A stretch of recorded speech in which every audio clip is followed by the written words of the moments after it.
Welcome है आपके फिर से अंकित नोट्स एंड क्लासेस में।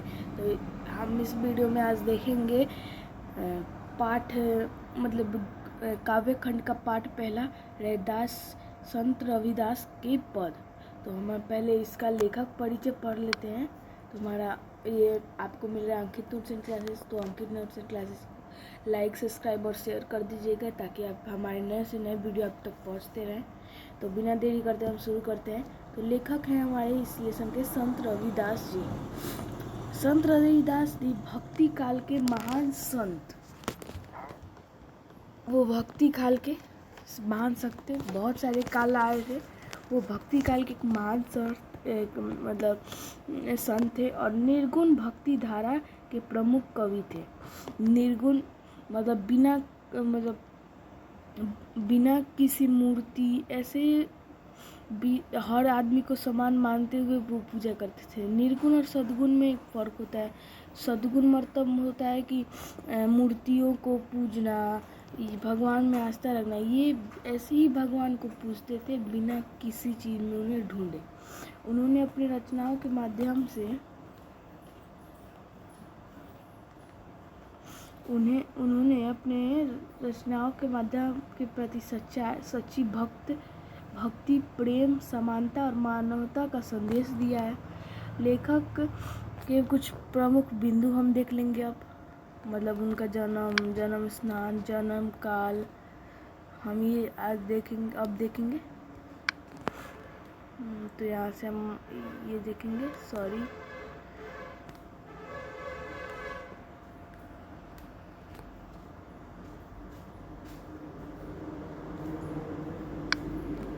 यहाँ पे है इनका जन्म स्थान इनका था श्री गोवर्धनपुर बनारस में था। इनका जन्म काल 12वीं शताब्दी के आसपास 15वीं शताब्दी के आसपास चला। माता का नाम कलसा देवी था। पिता का नाम संतोख दास था।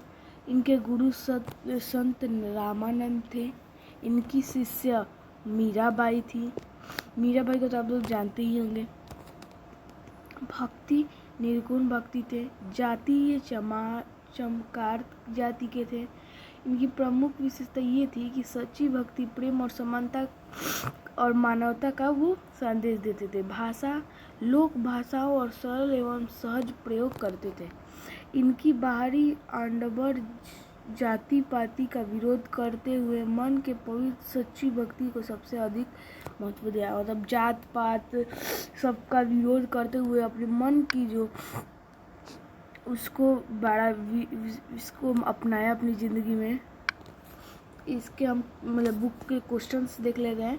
अब कैसे छूटे राम लागी पंक्ति का आश्रय, मतलब यहाँ पे नाम लिख दिया है, ये थोड़ा गलती हो गया है। यहाँ पे भाव होगा। भाव क्या है? तो इस पंक्ति में भगवान जी राम को अपना आश्रय मानते हैं और उनका स्मरण करने अपनी भक्ति का आधार बनाया है। तो इतना बार आप मत लिखिएगा। तो इसका शॉर्टर आंसर हो जाएगा आराध्या का नाम जपना। आराध्या का नाम जपना आप लोग लिख लेंगे, लेकिन मैं लिख देता हूँ।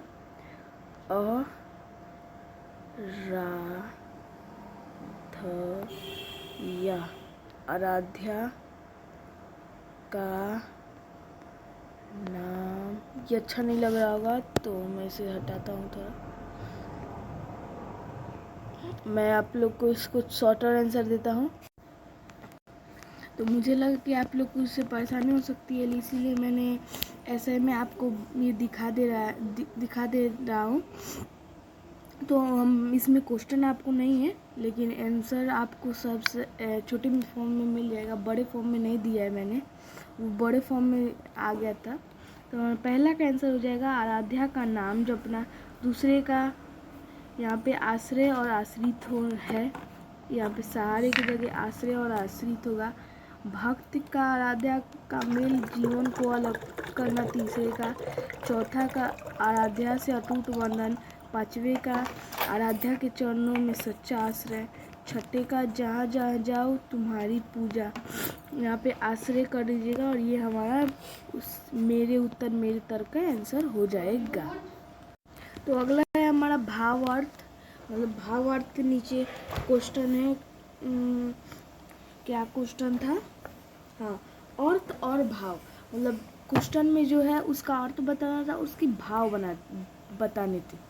तो सीधा मैंने भाव ही मतलब बता दिया है, इसमें क्वेश्चन नहीं लिखा है, आप बुक में से देख के लिख लीजिएगा। तो ये हमारा हो जाएगा पहला नंबर और ये हमारा दूसरा नंबर।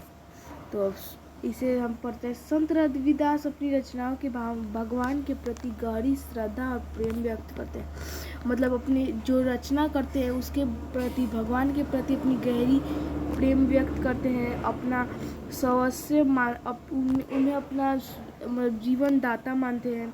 उनके अनुसार जीवन भक्त और सार्थक होता है जब वो अपने प्रभु के प्रति सच्ची श्रद्धा करते हैं, पूर्ण समर्पण रखते हैं। 2 नंबर का मजा हो जाएगा। कवि भगवान और भक्त के संबंध में चंदन, पानी, दीपक बाती और अन्य उदाहरण का माध्यम से समझाते हैं कि उदाहरणों में भक्त और भगवान के बीच प्रेम, विश्वास और समर्पण का भाव स्पष्ट होता है। तो ये हमारा हो जाएगा। हम आखिरी क्वेश्चन की ओर चलेंगे। मेरी समझ मेरे विचार, जो तुम तोरो राम मैं नहीं तोरू, पंक्ति में कवि के भक्ति के बारे में आप क्या समझते हैं? तो इस पंक्ति में हम समझते हैं कि कवि भगवान के प्रति भक्ति अटूट है और कठिन परिस्थितियों में भी भगवान का साथ नहीं छोड़ना चाहता। इससे हमें सच्चे विश्वास, प्रेम और समर्पण की सीख मिलती है। दीपक और बाती स्थान पर किसी अन्य उदाहरण को भक्ति का आधार स्पष्ट करिए। तो मेरे विचार में नदी और समुद्र का उदाहरण दिया जा सकता है। जिस प्रकार नदी अपना अस्तित्व बनाए रखते हुए अंत में समुद्र में मिल जाती है, मतलब वो अगर वो समुद्र नहीं मिलेगी तो उसका अस्तित्व ही नहीं बचेगा। उसी प्रकार भक्त अपने मन और जीवन में भगवान के प्रति समर्पित कर देता है और सच्ची भक्ति आधार प्रेम, विश्वास में समर्पण होता है। तो यहाँ पे हमारा क्वेश्चन सत्र में तो वीडियो का प्रमुख संदेश क्या था वो हम पढ़ लेंगे अब। तो वीडियो का प्रमुख संदेश था कि संत रविदास की भक्ति हमें क्या सिखलाती है। सच्ची भक्ति बाहरी दिखावे में नहीं होती है, बल्कि वो पवित्रता, प्रेम और विश्वास भगवान के प्रति पूर्ण समर्पण में होती है। तो यहीं पे हमारा चैनल यहीं पे हमारा वीडियो ख़त्म होता है। तो जल्दी हम अगले वीडियो में आपसे मिलेंगे। तो जाते जाते हमारे चैनल को लाइक, सब्सक्राइब करते जाइएगा।